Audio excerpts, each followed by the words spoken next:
Sayyidina Muhammadin wa alihi washabihi ajmain. Yang sama saya kita hormati narasumber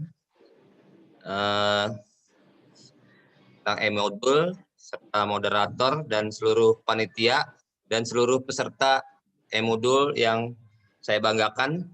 Ya, puji syukur kita panjatkan kepada Allah Subhanahu wa taala, kita dapat berkumpul dalam rangka meningkatkan kompetensi guru-guru di DKI, khususnya Jakarta Timur dan Jakarta Utara dan sekitarnya. Mudah-mudahan guru yang ada di DKI ini terus berinovasi, meningkatkan kompetensi dan siap menghadapi era digital di masa yang akan datang, di masa akan sekarang, dan terus berkiprah di dalam sebagai guru yang berinovatif.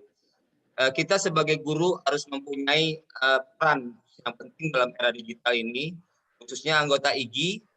Dan kalau belum menjadi anggota IGI, silakanlah bergabung di anggota IGI, karena IGI adalah satu wadah, di mana wadah tersebut khususnya bagi guru yang ingin berinovatif, bergabunglah di IGI, karena IGI terus meningkatkan kompetensi dan fokus terhadap peningkatan kompetensi guru. Mudah-mudahan yang belum tergerak untuk meningkatkan kompetensi ini teruslah menjadikan IGI ini sebagai wadah dalam hal berkumpul bersama untuk meningkatkan kompetensi. Dan khususnya yang ada di sini, ibu-ibu dan bapak-bapak yang bergabung di webinar e-modul adalah orang-orang pilihan yang dipanggil oleh Allah Subhanahu wa taala untuk terus menyumbangkan kreasi-kreasinya nanti dan terus menjadikan sumbangsih pendidikan di DKI Jakarta dan akan meluas nanti seluruh Indonesia. Mudah-mudahan teruslah berkarya, karena guru berkreasi dan berinovasi tidak ada hentinya. Mudah-mudahan guru-guru yang ada di sini juga pantang mengajar bila tidak belajar. Ini teruslah kita belajar menggali kompetensi, dan saya sebagai mewakili Ketua IGI wilayah DKI Jakarta memberikan satu apresiasi kepada teman-teman sekalian yang tergabung di webinar ini dan terus mendukung agar semua yang kita lakukan pada hari ini juga memberikan kebermanfaatan bagi seluruh anggota IGI dan semua pendidik yang ada di DKI. Mungkin itu aja dari saya. Salam hormat kepada teman-teman sekalian. Salam bangga terhadap guru-guru yang hadir di sini. Guru inovatif teruslah berkembang dan teruslah menjadi terdepan dalam kompetensi. Mudah-mudahan itu yang bisa saya berikan. Mudah-mudahan IGI DKI dan khususnya Jakarta Timur dan Jakarta Utara menjadi terdepan dalam hal menginovasi dalam e-modul. Saya merasa terima kasih sekali sama Ibu narasumber yang telah meluangkan waktunya berbagi dalam hal e-modul ini. Mudah-mudahan hanya Allah lah nanti yang akan memberikan satu pahala yang berlipat dan pahala yang terus menjadikan keberkahan bagi kita semua. Saya kira cukup. Akhirul kalam. Assalamualaikum warahmatullahi wabarakatuh. Waalaikumsalam warahmatullahi wabarakatuh. Terima kasih Pak Alamudin atas motivasinya. Semoga kita semua di sini tetap terus berkarya, terus berinovasi untuk memajukan nusa dan bangsa. Ya, tak kenal maka tak sayang katanya. Sebelumnya perkenalkan, nama saya Irmawani Lumban Gaul. Saya bertugas di SMP Budi Agung Jakarta Utara. Webinar kita kali ini adalah kerjasama IGI Jakarta Utara dengan IGI Jakarta Timur yang diprakarsai oleh IGI DKI Jakarta. Untuk itu, seperti ajakan Pak Alamudin, kami mengajak Bapak Ibu yang belum masuk IGI, silakan mendaftar, diklik IGI gitu, langsung daftar saja. Oke, tidak lama-lama, kita kayak acara pokok kita adalah penyusunan e-modul. Apakah itu seperti apakah kita akan mendengarkan pemaparannya dari Ibu narasumber kita hari ini, yaitu Ibu Mida Muharini SSI MPD. Beliau bertugas di SMP An-Nah Islamic School dan juga sebagai CEO Proptima Education Partnership. Beliau juga banyak prestasinya di bidang akademik dan non-akademik, juga banyak mengikuti berbagai seminar, pelatihan, dan lain sebagainya. Untuk Ibu Mida, kami persilahkan, tapi sebelumnya untuk Bapak Ibu guru hebat yang ada di sini, demi kelancaran acara kita ini, kami sampaikan bahwa setelah narasumber memaparkan materinya, kami akan buka sesi tanya-jawab. Bagi peserta, silahkan yang ingin bertanya raise hand dulu, kemudian kami akan memanggilkan nama Bapak Ibu satu persatu. Tidak lama-lama, kami persilahkan kepada Ibu Mida Ririn Muharini untuk memaparkan materinya. Terima kasih. Silakan, Bu. Bismillahirrahmanirrahim. Terima kasih pada Ibu Irma. Assalamualaikum warahmatullahi wabarakatuh. Waalaikumsalam warahmatullahi wabarakatuh.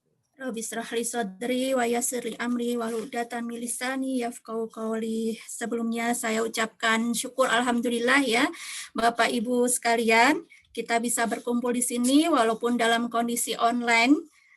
Sangat ingin sekali ya, sudah lama sekali kalau ditanya mau offline atau online, waktu itu ditanya oleh Bu Lilis, saya bilang pengen sekali untuk offline gitu ya, biar bisa langsung untuk saling berinteraksi.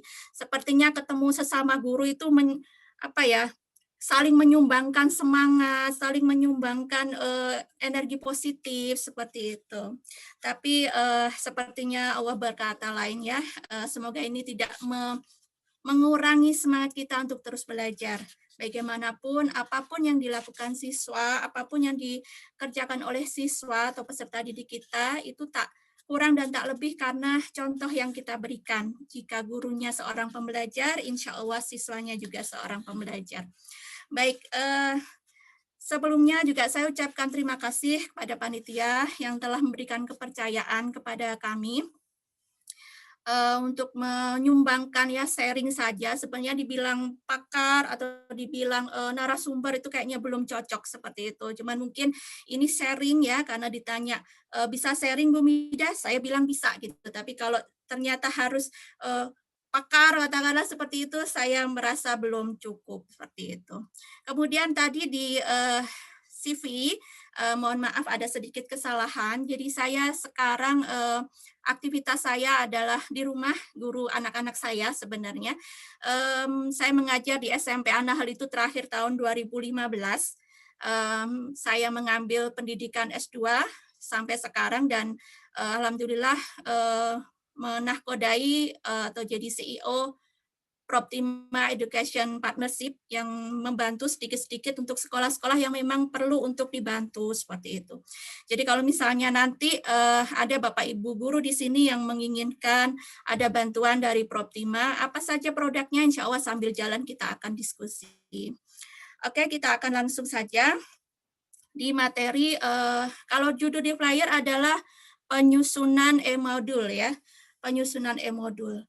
Kalau di pendidikan atau di prodi pendidikan ya di Universitas Negeri Jakarta ataupun di universitas yang lain, penyusunan itu ibaratnya adalah menghasilkan sesuatu yang baru. Sedangkan yang akan kita lakukan jika itu adalah masih dalam rangka mengembangkan ataupun mengambil ataupun mereferensi dari guru atau dari buku yang lain atau dari sumber yang lain, itu biasanya menggunakan istilah pengembangan ya. Jadi ada sedikit beda lah gitu, tapi tidak menutup kemungkinan nanti kita akan bahas lebih lanjut. Berikutnya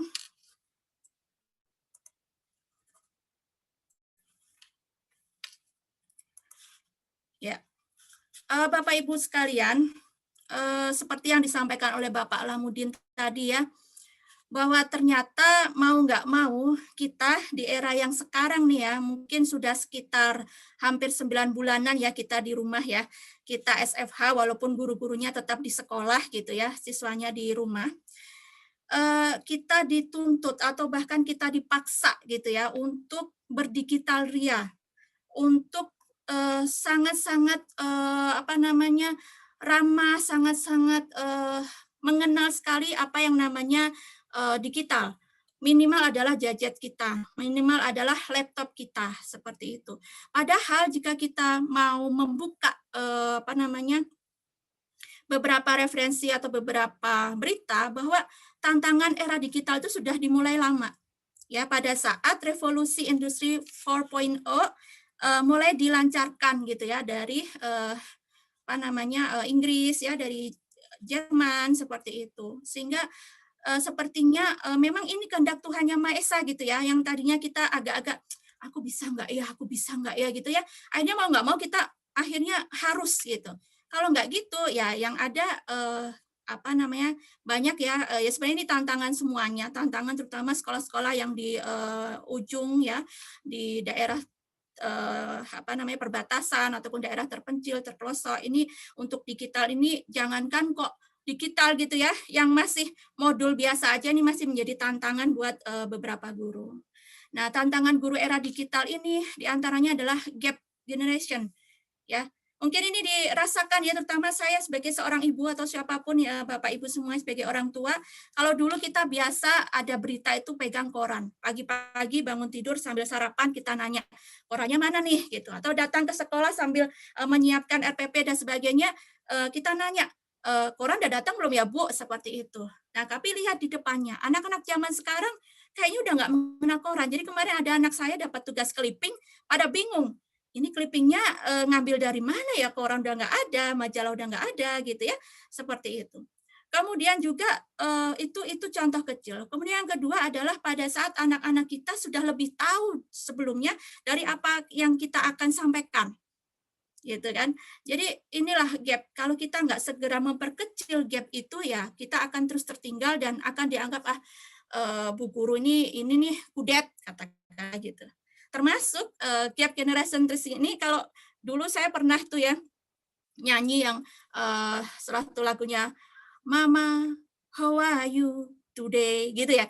Anak-anak nanya, Bu, itu apa namanya lagu zaman kapan Bu itu ya Allah seperti itu kan. Kalau anak-anak sekarang kan lagunya siapa tuh?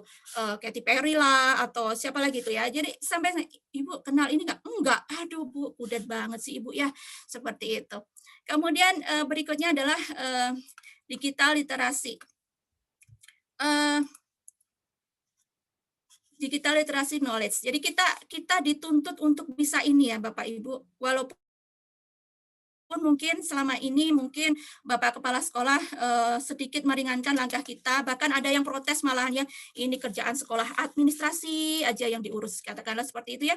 Ternyata kita sekarang sangat-sangat dituntut untuk tahu bagaimana digital literasi itu sangat-sangat mempengaruhi kehidupan kita. Yang ke depan 10-20 tahun yang akan datang ini menjadi apa ya? Knowledge yang harus dimiliki oleh anak didik kita. 10-20 tahun yang akan datang, anak-anak didik kita mungkin tidak lagi menjadi para pekerja-pekerja yang datang ke kantor lagi. Ya, sekarang aja udah enggak gitu ya, apalagi nanti gitu. Katakanlah seperti itu. Nah, berikutnya adalah kita nih ya, kita mulai perkecil ya, dikerdilkan intelektual transformatif kita. Para orang tua, ya mungkin banyak yang mengalami di sini, para orang tua itu lebih banyak menuntutnya, ini anak saya kok matematikanya kurang ya Pak ya, ini kok bahasa Indonesianya kok cuma segini ya Pak, bahasa Inggris aduh nggak bisa cas-cisut seperti itu ya. Padahal sebenarnya tugas kita ini bukan sekedar transfer materi, tapi ada banyak yang lain, ada value, ya kan, ada bagaimana harusnya ya tugas utama kita adalah mengajarkan bagaimana belajar, bukan bagaimana mentransfer doang materi, itu mah tugasnya komputer, tugasnya Mbah Google gitu ya. Tapi ini yang sedang terjadi sekarang. Orang tua itu mengerdilkan kita terhadap tugas kita yaitu intelektual transformatif. Nah, yang paling penting di sini, revolusi industri 4.0. Bapak Ibu, ini sudah terjadi sekarang. ya ke depan, nggak usah jauh-jauh Pak. Sekarang itu berapa banyak orang yang di PHK karena banyak industri itu yang sekarang menggunakan robot. Nggak usah jauh-jauh lagi, tol katakanlah. Dulu kan ada ya iklannya si Elma Teana kalau nggak salah ya, zaman saya muda gitu ya. Kok senyumnya mana gitu ya dulu ya di tol itu. Nah sekarang udah nggak ada ya, si penjaga-penjaga tol sudah nggak ada. Ya ini sudah dimulai lama sebenarnya dan kita para guru ini agak tergagap dengan kondisi itu sekarang. Oke, nah inilah kita. Dulu ya tumpukan buku itu menjadi suatu hal yang membuat kita pede, ya nggak sih Bapak Ibu ya. Kalau kita sudah kesannya tuh datang ke kelas, masuk ke kelas, buku kita itu dengan jibunan gitu ya, kita apa namanya bawa gini. Pada saat anak bertanya itu langsung ngambil buku, oh ya nak ya buka halaman sekian ini sekian seperti itu. Tapi kondisi yang ada sekarang adalah semua buku itu hanya bisa berada ataupun sekarang sudah pada kondisi terdigitalisasi. Kita tinggal bawa apa namanya HP kita nih ya, kita tinggal bawa gadget kita kemanapun kita berada, naik angkot, naik kereta, bahkan jalan kaki. Banyak sekarang orang-orang jalan kaki sambil memegang HP ya, bukan hanya sekedar mau chatting sama teman, tapi mereka ternyata baca koran dan sebagainya. Nah itulah ya. Oke, nah Bapak Ibu sekalian, ini yang akan kita pelajari bersama. Sebelum kita akan belajar tentang e-modul, alangkah lebih baiknya kita paham dulu. E-modul itu kan dari bahasa E dan modul ya. E itu adalah elektronik, B itu modul, M-nya modul ya, modul biasa mungkin udah banyak yang familiar dengan bahasa modul atau istilah modul seperti itu. Nah, apa sih modul gitu? Dari berbagai narasumber, dari berbagai pakar menyatakan bahwa modul itu banyak ya. Ada dari kalau dulu zaman kita kuliah ya, sangat kental dengan referensi para pakar ya. Ada Smaldino, ada Prof. Tepu ya, dosen atau guru besar almarhum di UNJ dan lain sebagainya. Bahwa pada dasarnya modul adalah bahan belajar yang dirancang secara sistematis, terarah, dan terukur untuk mencapai tujuan pembelajaran berdasarkan kurikulum untuk pembelajaran konvensional dan mandiri. Ya, jadi ini dirancang. Ya, siapa yang merancang? Kita. Kita yang akan melaksanakan pembelajaran. Kita yang akan mengajak ataupun membawa anak didik kita ini di pembelajaran tersebut. Ya, dirancang secara apa? Sistematis, terarah, dan terukur. Ya, secara step by step dari mulai ringan mungkin konsep dulu, kemudian ada karakteristik, tujuan dan sebagainya sampai pada akhir terarah, terukur. Kenapa? Karena di situ harusnya ada latihan yang menunjukkan bahwa modul ini sudah terserap atau belum oleh anak didik kita. Ya, untuk mencapai tujuan pembelajaran berdasarkan kurikulum. Kita sangat enak ya di negara kita Kemendiknas atau Kemendikbud sudah memberikan kurikulum gitu ya, sehingga kita tinggal mengambil mana yang akan kita butuhkan, kita tinggal mengembangkannya untuk menjadi sumber belajar buat peserta didik kita. Untuk pembelajaran konvensional dan mandiri, ya. Jadi pembelajaran kita atau modul kita itu bisa dilakukan atau bisa dipakai secara konvensional. Jadi dalam kelas, secara offline, secara tatap muka, ataupun secara mandiri, ya memang akan ada bedanya. Bagaimana modul yang konvensional dan modul yang untuk mandiri, ya seperti itu. Dan kita perlu pahami bahwa modul ini adalah bagian daripada sumber belajar. Sumber belajar itu menurut pakarnya juga ada 6 ya, ada pesan. Ya, pesan itu masuk di dalamnya adalah materi atau konten yang akan kita berikan. Ya, ada manusia, kita sebagai seorang guru, ada teknik, bahan, alat, dan lingkungan. Nah, modul ini masuk ke dalam bahan, yaitu sesuatu yang akan kita gunakan untuk kita ajarkan kepada peserta didik kita. Nah, Bapak Ibu, fungsi modul. Sebenarnya buat apa sih modul gitu ya? Modul ini yang tadi kita bilang bahwa dia bagian dari sumber belajar yang masuk di dalam bahan, ya. Di situ ada fungsinya untuk kebutuhan belajar mandiri. Ya. Kemudian ada kesiapan penyaji dan peserta. Kemudian KBM lebih terarah dan sistematis. Kemudian tuntutan tipe belajar. Kebutuhan belajar mandiri. Jadi pada saat sekarang nih Bapak Ibu mungkin sudah merasakan buat siswa didiknya yang melakukan SFH ya, pada saat mereka hanya sekedar mendengarkan atau mendapatkan tugas dari kelas atau dari Bapak Ibu lewat WA mungkin atau lewat Zoom seperti itu. Kemudian ada walaupun sudah ada video pembelajarannya, mungkin juga sudah ada PPT yang diberikan pada saat Zoom seperti itu, sepertinya anak didik kita itu tetap butuh adanya semacam panduan. Ya, semacam panduan. Kalau bagi Bapak Ibu yang suka memasak gitu ya, tetap butuh resep walaupun udah pakar banget itu tetap butuh resep. Ada kalanya kita lupa atau ada kalanya kita perlu mengembangkan tadinya ini rasanya asin, oh saya mau bikin yang manis gitu ya, tetap pakai dasar dari resep yang tadi ya. Nah, itu kebutuhan mandiri. Kemudian kesiapan penyaji dan peserta ini sama kayak RPP aja Bapak Ibu ya. Jadi pada saat kita siap dengan adanya modul, minimal kita bisa ngebuka kira-kira nanti akan kita ajarkan apa sih, oh materinya ini seperti itu. Gitu. Jadi begitu juga dengan para trainer ya, para pengisi pelatihan ya. Modul ini menjadi sebuah menunjukkan kesiapan dari penyaji, ya kesiapan dari guru. Kemudian KBM lebih terarah di sistematis, sudah paham insya Allah tuntutan tipe belajar. Nah Bapak Ibu pasti paham bahwa tipe belajar anak didik kita itu macam-macam ya. Ada auditory, ada visual, verbal, dan kinestetik gitu. Nah ini modul ini untuk memfasilitasi anak didik kita yang visual, ya anak didik kita yang verbal, yang suka sekali coret-mencoret, suka sekali untuk menulis ya seperti itu dan membaca jelas ya literasi gitu. Nah, ini memberikan fasilitas untuk ke sana. Kemudian karakteristik. Harapannya modul yang kita susun, modul yang akan kita kembangkan ini mempunyai beberapa karakteristik tersebut, yaitu yang pertama self-instructional. Dia mampu untuk diajak sebagai panduan belajar mandiri. Ya, mampu membelajarkan dirinya sendiri. Jadi pada saat kita mempelajari siswa misalnya, nah silakan buka halaman sekian, tuh anak langsung buka thread halaman sekian, kemudian dia ditanya apa isinya atau apa yang akan kita pelajari hari ini, minimal dia bisa ngejawab. Itulah self instructional ya. Begitu juga pada saat di rumah ya, pada saat di rumah anak-anak oke nak nanti kita akan belajarin bab ini, itu anak-anak udah ngebuka sendiri, udah baca sendiri, udah bisa menyerap sendiri ya, kita tinggal menarik aja, kita tinggal cari feedbacknya aja atau cari rangkumannya aja, kasih tugas aja seperti itu ya.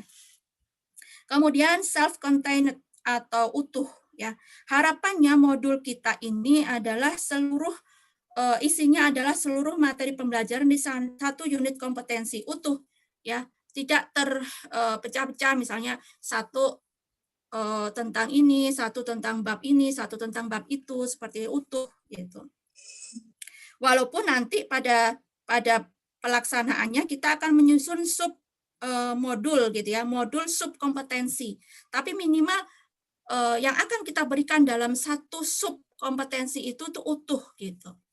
Kemudian stand alone atau berdiri sendiri. Jadi modul ini dikembangkan tidak tergantung pada media lain, ya tidak harus digunakan bersama-sama media lain. Harapannya sih seperti itu, ya. Walaupun nanti misalnya kayaknya udah butuh ini deh video, butuh apalagi ya PPT seperti itu ya silahkan gitu. Tapi minimal dengan kita memberikan modul itu sudah separuh melengkapi apa yang mereka butuhkan.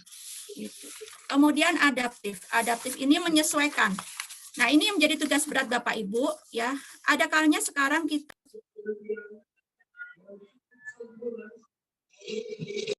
Bu Mirda suaranya di unmute Bu Mirda. Bu Mida di unmute Bu Mida. Bu Mida minta tolong mic-nya di mute dulu. Oh, dari tadi ya, Bu? Enggak, barusan. Oh, astagfirullah. Oke. Kaget saya. Kepencet ya tadi ya. Oke. Ya, kita nyampe sini ya.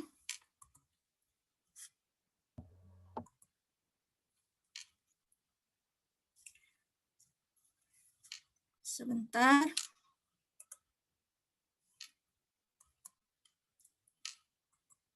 Ya, kita nyampe sini tadi kita sampai ke karakteristik modul yang adaptif. Harapannya modul kita ini menyesuaikan gitu ya. Menyesuaikan apa? Menyesuaikan ilmu, pengetahuan dan teknologi yang sedang berkembang saat ini gitu ya. Kemudian fleksibel juga digunakan oleh peserta didik kita. Lebih khususnya sih sesuai dengan apa yang akan kita berikan dan apa yang akan kita hadapi gitu. Kemudian yang kelima, user friendly ya, akrab dengan pemakainya. Nah, inilah diferensiasi yang harusnya kita miliki masing-masing. Kenapa kita punya kewajiban untuk menyusun modul sendiri? Di sini letaknya bahwa setiap peserta didik kita memiliki apa ya bahasanya teh apa ya, kearifan lokal ya bahasanya mungkin ya, kearifan lokal masing-masing di setiap daerah itu mungkin mengambil modul dari daerah lain belum tentu itu sama atau pas atau cocok ya seperti itu, sehingga harapannya kita bisa menyusun sesuai dengan karakteristik daerah kita masing-masing, karakteristik peserta didik kita masing-masing. Bahkan setiap tahun, setiap tahun ajaran baru itu bisa jadi karakteristik peserta didiknya itu berbeda gitu. Oke, nah tujuan modul tadi sudah sedikit saya singgung ya. Pertama, modul itu bisa mempermudah penguasaan kompetensi ya. Mereka buat beberapa siswa ya, mungkin pengalaman saya pribadi, saya lebih suka membaca dulu ya materi yang akan diajarkan Bapak Ibu guru besok pagi gitu ya. Saya baca dulu besok ini materi yang minimal, kalau pada saat Bapak Ibu guru itu menyampaikan itu sudah ada. Karena mungkin Bapak Ibu guru sudah pernah mempelajari tentang psikologi pendidikan ya. Otak kita ini sebenarnya kayak spons gitu kan. Pada saat sudah ada pernah melintas sebuah memori, maka dengan mudah itu akan apa yang akan disampaikan Bapak Ibu guru itu nancep gitu, semakin menancap gitu. Awalnya mungkin di permukaan itu akan semakin dalam. Nah, inilah fungsinya modul. Pada saat anak-anak itu mulai membaca dulu bukunya, ya, mempelajari dulu, maka pada saat kita menerangkan atau pada saat kita culik sedikit atau kita ulik sedikit itu mereka sudah twing gitu kan, seperti itu. Kemudian evaluasi mandiri. Ya, ini juga beberapa siswa yang punya rasa ingin tahu yang tinggi, punya gairah belajar yang luar biasa. Mereka ini akan menguji dirinya sendiri. Nah, harapannya modul itu memfasilitasi ke arah sana. Kemudian untuk guru dan trainer ini menjadi acuan dalam menyajikan, ya. Jadi kita sepanjang jalan, kita bersibuk-sibuk ria di awal tahun ajaran atau di awal semester, untuk apa? Untuk meringankan beban kita di sepanjang jalan. Ya, kita udah punya acuan, udah punya RPP, gitu kan, udah punya program semester, udah punya modul bikinan kita sendiri, gitu ya.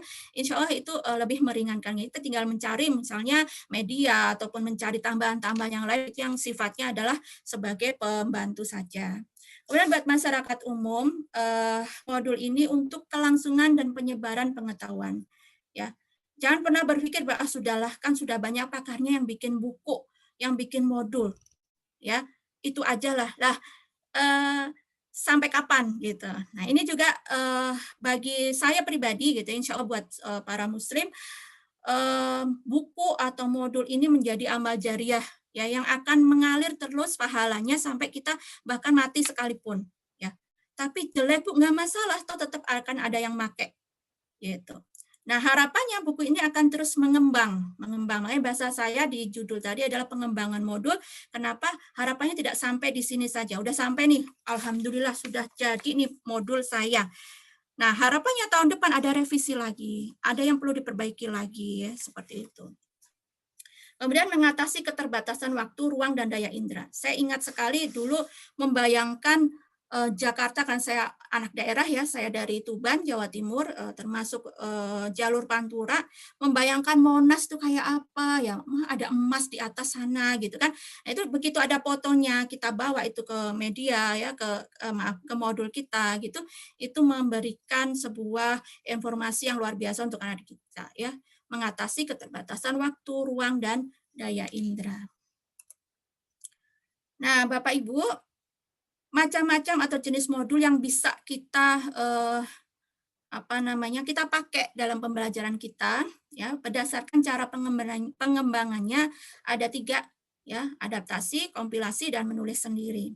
Adaptasi adalah yang biasa kita pakai selama ini mungkin, ya, itu saya, ya. Mengambil dari buku-buku yang sudah ada, yang banyak dijual bebas, atau mungkin buat para guru SD, BSE, ya, itu sudah disiapkan luar biasa, ya, pemerintah kita baik sekali menyiapkan bukunya juga, ya, itu yang kita pakai. Kalau dulu mungkin ada yang kurang, Bu, ini kurang, ini bukunya perlu pengayaan. Nah, ini akhirnya kan kita mencari lagi di luar, kita mencari hunting lagi, browsing lagi gitu. Nah, itu mengambil buku yang udah jadi, itu adaptasi. Kemudian kompilasi. Nah, ini beberapa sekolah yang mungkin menganggap bahwa ini kalau satu bukunya ada yang nggak cocok nih dengan saya di bagian bab ini, tapi saya cocok bab ini, saya ngambilnya bab ini gitu. Nah, akhirnya yang kita lakukan adalah mengkompilasi, mengambil mana yang kita butuhkan, yang sesuai dengan pembelajaran kita, semakin dalam. Ada yang beberapa bab itu cuman permukaannya aja gitu, ya, nggak sampai mendalam pembahasannya, pengayaannya kurang kayak gitu. Akhirnya kita ngambil dari penerbit yang lain gitu, ya, dari referensi yang lain. Nah, kita menciptakan modul kompilasi. Nah, yang paling keren ya menulis sendiri, ya, Bapak Ibu. Semoga kita termasuk orang-orang yang luar biasa di sini. Menulis sendiri, ya, modul yang sesuai dengan apa yang kita amati, terutama untuk Bapak Ibu walaupun yang mungkin baru, ya, baru 5 tahun, baru 10 tahun gitu, ya, pasti sudah banyak sekali pengalamannya. Dan jangan ragu buat yang baru masuk mengajar, katakanlah tahun pertama gitu, ya. Toh pun kita yang para sarjana pasti udah pernah dong bikin tesis, ya, minimal itu, ya, kenapa tidak kita bikin juga untuk pembelajaran kita, untuk peserta didik kita. Nah, kemudian berdasarkan peruntukannya ada modul satuan pelajaran, ya. Ada satuan pelajaran itu misalnya per bab gitu, ya, per subbab seperti itu. Kemudian mata pelajaran atau mata kuliah, kemudian mata pelatihan, ada modul praktikum, ya, masing-masing punya ciri khas masing-masing gitu. Kemudian berdasarkan penyajiannya, ada modul cetak dan modul elektronik atau digital gitu. Kedua-duanya ini punya awalan yang sama, punya tahapan yang sama. Mungkin kalau elektronik ini lebih selangkah lagi lebih maju gitu. Bagaimana dia menyajikan yang cetak ini tanpa dalam bentuk kertas. Oke, nah kita menuju ke pembahasan intinya tentang, kalau ini mungkin secara offline kita bisa workshop kan, ya, langsung praktek begitu. Model dan pengembangan modul, ya. Ini saya menggunakan, sebenarnya banyak sekali pakar-pakar yang membahas ini tentang modul. Model-modelnya pun juga macam-macam, ada EDIC, ada Azure, ada CAM, dan segalanya. Nah, saya lebih nyaman memakai salah satu pengembangannya profesor di UNJ, Profesor Atwi, memakai desain instruksional modern, dimulai dari merumuskan tujuan pelatihan atau pembelajaran, ya, goalnya apa yang akan kita capai, ya. Sebenarnya kalau yang ini, kenapa kita harus memulai dari goal? Ini menjadi apa, ya? Kalau dalam kehidupan kita, misalnya kita mau ke pasar, ya, maka kita akan tahu kita lewat mana dulu, lewat jalan belok kanan apa belok kiri. Kira-kira kalau pakai Google Map itu berapa menit lebih lama, berapa menit lebih cepat, seperti itu. Kita mulai dari goalnya dulu. Bahkan dalam hidup kita pun, kalau kita mau melakukan sebuah amalan, yakin kita akan mulai dari goalnya dulu. Kalau saya mau menikah tahun sekian atau umur sekian, maka yang harus saya lakukan adalah A, B, C, D, E, Z, seperti itu. Ya, kita mulai dari tujuan dulu, tujuan pembelajaran. Oke, berikutnya ada 2 panah di sini. 2 panah ini yang pertama melakukan analisis instruksional dan menentukan perilaku awal. Yang pertama melakukan ini dua-duanya bisa dilakukan secara bersamaan, ya, melakukan analisis instruksional. Ya, biasanya kita dari kurikulum yang sudah kita miliki, kemudian kita pecah lagi nih. Misal nih, ya, saya dulu di Anahel terakhir itu mengajar IPA. Misalnya saya mau mempelajari tentang sistem gerak. Nah, dari sistem gerak itu saya pecah lagi tuh sistem gerak. Paling atas saya tulis siswa mampu memahami tentang sistem gerak pada manusia. Kemudian saya turunkan ke bawah. Ya, apa aja sih yang harus kita pelajari tentang sistem gerak? Ya, tentang konsepnya, sistem gerak itu apa? Sistem gerak itu organnya apa? Kemudian masing-masing organ itu punya fungsi apa? Kemudian penyakitnya apa? Nah, seperti itu. Ya, tulis saja dulu. Ya, analisis. Ya, tulis.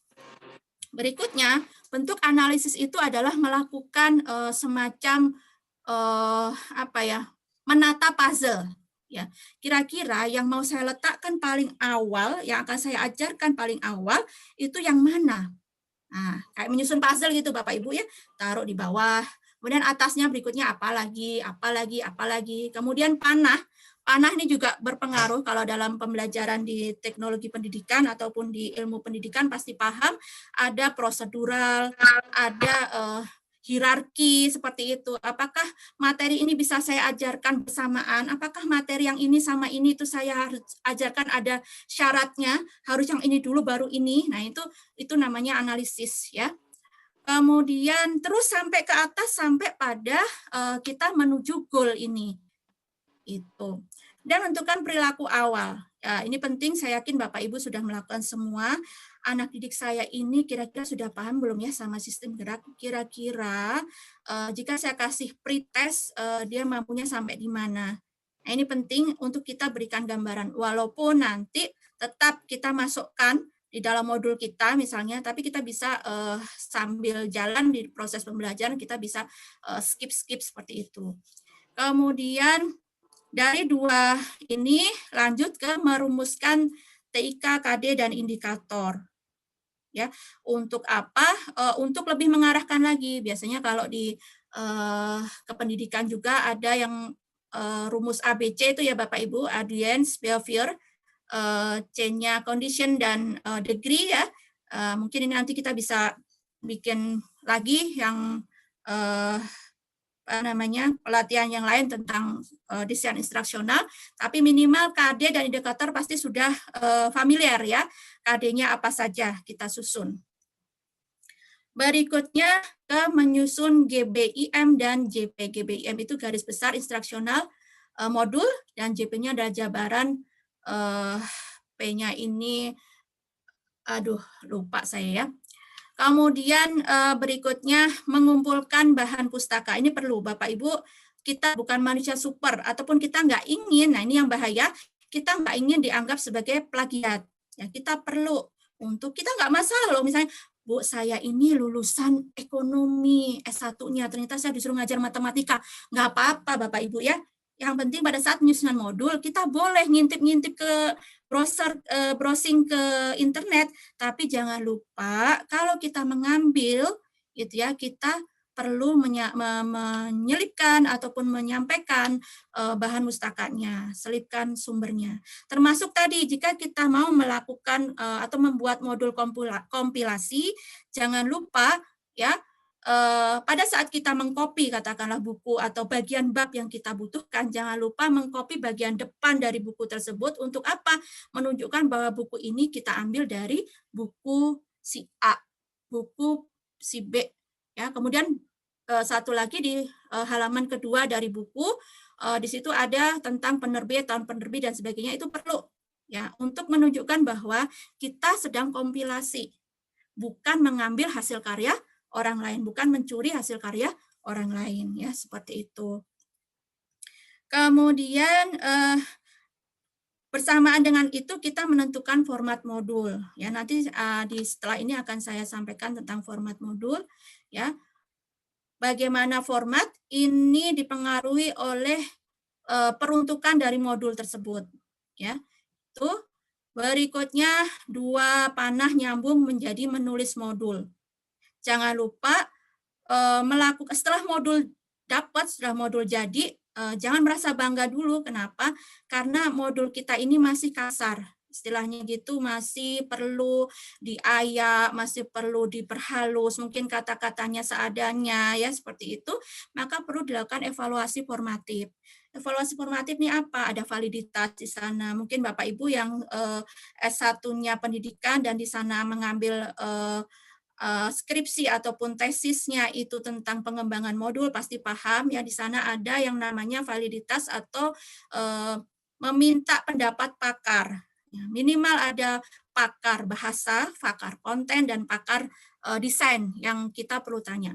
Aduh Bu, ribet amat sih gitu ya. Nggak masalah ya Bapak Ibu, itu adalah ke depan ya, jauh ke depan kalau kita ingin menghasilkan modul yang di publish ya sampai keluar, nah itu perlu ke sana. Tapi kalau mungkin sekedar Bu sementara untuk anak didik saya sendiri nggak masalah. Minimal pada saat Bapak Ibu menyampaikan itu atau sudah jadi itu minimal ke teman sejawat, aku ambil bikin ini loh, tolong dong dibaca-baca, aku kasih masukan. Nah itu perlu kepada pimpinan Bapak Ibu mungkin. Dan yang terpenting ke objek yang akan kita laksanakan modul itu atau kita pakai modul itu, yaitu ke peserta didik kita. Nah ini perlu ya, kita perlu untuk meminta pendapat mereka. Ini ada namanya tes ya. Ada sesuatu? Tidak, lanjut aja Bu, tidak ada. Baik. Ya, jadi evaluasi formatif ke arah sana ya, untuk bisa jangan sampai apa yang kita bikin itu malah membuat bingung peserta didik kita. Yang kita bikin ini untuk diri kita, untuk peserta didik kita atau untuk peserta pelatihan kita gitu ya. Nah, itu gunanya evaluasi formatif. Oke. Berikutnya ke sistematika modul. Apa sih isinya modul ya? Ada bagian awal, ada bagian inti, ada bagian akhir. Ya, isinya dari awal itu ada informasi umum, ya. Kemudian semacam latar belakang gitulah ya. Permasalahan apa yang kita hadapi hingga kita perlu untuk melakukan pembuatan atau pengembangan modul tersebut gitu. Terus kegunaannya untuk siapa? Nah, ini perlu kita tuliskan. Tujuannya apa? Keterkaitan buku, misalnya buku ini sebenarnya adalah sambungan dari modul sebelumnya dan sebagainya gitu.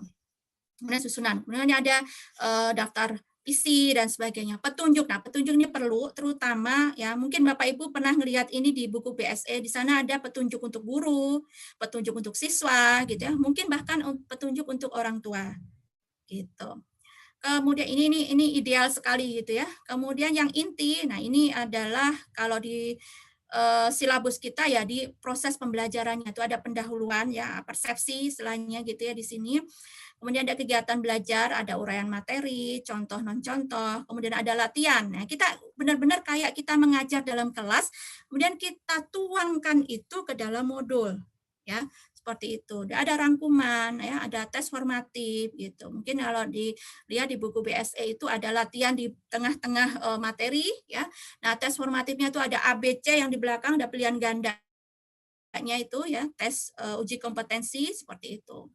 Dan di akhir ada daftar pustaka. Nah, mungkin ini yang antara mungkin di buku BSE kurang jelas saya, di belakang belum ada daftar pustaka. Ini mungkin untuk yang sekolah-sekolah tingkat atas kali ya, tapi nggak ada salahnya kita melakukan ini ya, ada daftar pustaka, ada glosarium, ada tes sumatifnya, ada lampiran lainnya. Ini terutama untuk para trainer ya, idealnya seperti ini ya, itu. Nah, mari kita lihat satu persatu, ada banyak contoh format modul ya. Ada kegiatan belajar pendahuluan, daftar isi, kegiatan belajar 1, pokok bahasan, dan seterusnya. Masing-masing sama. Nah, ya. Ini untuk mata pelajaran. Ya. Masing-masing pokok bahasan, ada sub pokok bahasan, latihan, rangkuman, tes formatif. Ya.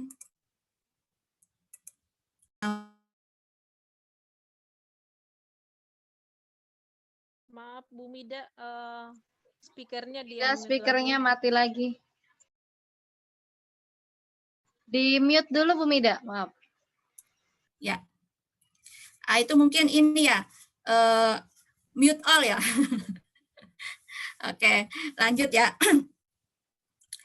Jadi di setiap modul bisa kita bikin dalam bentuk satu modul untuk satu semester ataupun satu modul untuk 1 tahun, ya tergantung terserah mau baiknya bagaimana gitu. Di modul pelatihan juga demikian, karena di modul pelatihan itu bahkan malah sebagian besar memakai banyak modul ya berdasarkan apa namanya pokok bahasan yang kita akan sampaikan. Misalnya dalam pelatihan di situ ada pelatihan Be Smart Teacher. Nah, Be Smart Teacher itu kan judul besarnya. Nah, di situ isinya apa aja? Oh, mungkin tentang pembuatan modul, pembuatan media, kemudian tentang desain instruksional, tentang segala macam. Itu masing-masing bisa satu modul sendiri gitu. Jadi modul itu bisa dipecah-pecah untuk mendapatkan satu goal khusus, yaitu judul dari pelatihan ataupun pembelajaran kita. Nah, di praktikum lain lagi ya, ada langkah-langkahnya lebih ke kinestetik gitu ya, langkah-langkah mengerjakan sesuatu. Kemudian ada indikator keberhasilannya, ya, rangkuman dan sebagainya. Nah, beberapa tips tata aturan penulisan modul. Bahasa, ingat Bapak Ibu, bahasa yang kita gunakan untuk menulis skripsi, bahasa yang kita gunakan untuk tesis, tentu akan berbeda dengan bahasa yang akan kita sampaikan atau kita tuangkan di dalam modul untuk anak TK misalnya, untuk anak SD, untuk anak SMP atau anak SMA. Gitu. Ini perlu kita ini kan bersama. Makanya ada kenapa seorang guru itu perlu ya memahami psikologi pendidikan. Ya, untuk apa? Untuk bisa memahami seberapa penting ya penggunaan bahasa yang akan kita sampaikan baik secara lisan maupun kita tuangkan dalam tulisan agar bisa dipahami oleh peserta didik kita ya. Kemudian menggunakan bahasa baku, jelas ya. Masa menyusun modul pakai bahasa ini ya, bahasa akrab kita gitu ya, lu gue gitu kan, nggak mungkin ya. Kemudian menarik, mudah dipahami dan merangsang rasa ingin tahu. Nah, ini kita kayak membuat modul itu kayak kita bercerita. Coba bayangin Bapak Ibu pasti sempat nggak sih bertanya kenapa kita atau anak didik kita tuh menyelesaikan novel yang setebal ini itu bisa 1 malam gitu. Beda dengan buku yang akan kita berikan kepada mereka, mau setebal gini pun kalau kurang menarik ya nggak akan selesai sampai 1 bulan 1 semester gitu. Nah, ini tantangan kita bersama ya, bagaimana membuat buku itu menarik ya, mudah dipahami dan merangsang rasa ingin tahu. Ya, contoh konkret kenapa buku-buku untuk anak peserta didik yang PAUD ya, banyak gambar ya, banyak warna-warni. Nah, itu perlu ya memahami ke arah sana. Kemudian urutan sajiannya logis. Ya, ini pentingnya kenapa kita bikin analisis instruksional tadi. Ya, ada urutan, ada step by step-nya. Ya, jadi ada ini ada yang raise hand, apakah mau sekarang ataupun nanti panitia atau moderator? Lanjut dulu, Bu. Lanjut dulu, Bu. Oke, baik. Ya, jadi urutannya sajiannya logis. Buat anak didik kita terutama matematika. Matematika itu dimulai dari sesuatu yang nyata. Ya, jangan tiba-tiba langsung dikasih PR, oke, pecahan gitu. Pasti akan bingung, apalagi zaman sekarang ya, yang pada SFH semuanya, ya, orang tua pada puyeng, kenapa mereka sebenarnya minta untuk segera masuk sekolah itu karena kesetresan yang mereka alami ya Bapak Ibu, mohon dipahami. Saya sebagai orang tua itu ngerasakan sendiri gitu ya.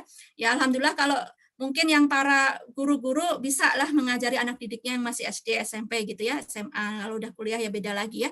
Nah ini yang perlu kita pahami bahwa urutan sajian logis itu sangat penting. Gitu. Sehingga anak didik kita itu benar-benar mampu secara mandiri mempelajari buku kita ataupun modul kita itu bisa mandiri. Gitu. Kemudian komunikatif dan dialogis. Ya, jadi kita seakan-akan kita itu tampil di dalam modul kita.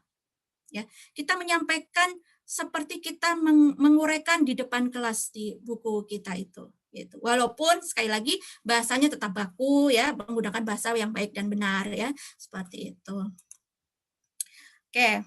Nah, beberapa tips ya tata aturan yang lain yaitu tentang nah ini tadi ya pustaka, petikan atau kutipan tolong ditulis sumbernya. ngambil gambar boleh ya, tulis sumbernya, sumber dari mana seperti itu. Ya. Kemudian penomoran jika modulnya itu satu kesatuan. Jika kita tadi bikin pelatihan, kemudian ada sekian modul, maka penomorannya jelas. Biar paham bahwa oke, saya harus mempelajari modul 1 dulu, kemudian modul 2, modul 3, dan seterusnya. Ya, tuh. Kemudian harapannya sih dilengkapi gambar ilustrasi, audio atau video untuk memperjelas uraian. Ya, walaupun ini misalnya nanti ini tidak bisa katakanlah bukunya diklik gitu, nggak bisa muncul audio atau video, minimal ada linknya yang bisa diketik oleh anak didik kita itu untuk bisa menunjukkan audio atau video yang kita maksud. Nah, ini kita akan sampai ke e-modul. Nah, sebelum ke e-modul mungkin bisa ya, saya dapat feedback dari teman-teman, atau mau langsung sampai akhir ke e-modul, Bu Irma? Oke, mungkin ini kita anggap sesi pertama ya. Kita ada 1 atau 2 orang dulu yang mau bertanya. Jadi biar kita paham apakah Bapak Ibu yang ada di sini paham yang dimaksud oleh Ibu Mida. Oke, tadi ada yang raise hand, Ibu Farhana. Ibu Farhana. Ya, silakan Ibu Farhana.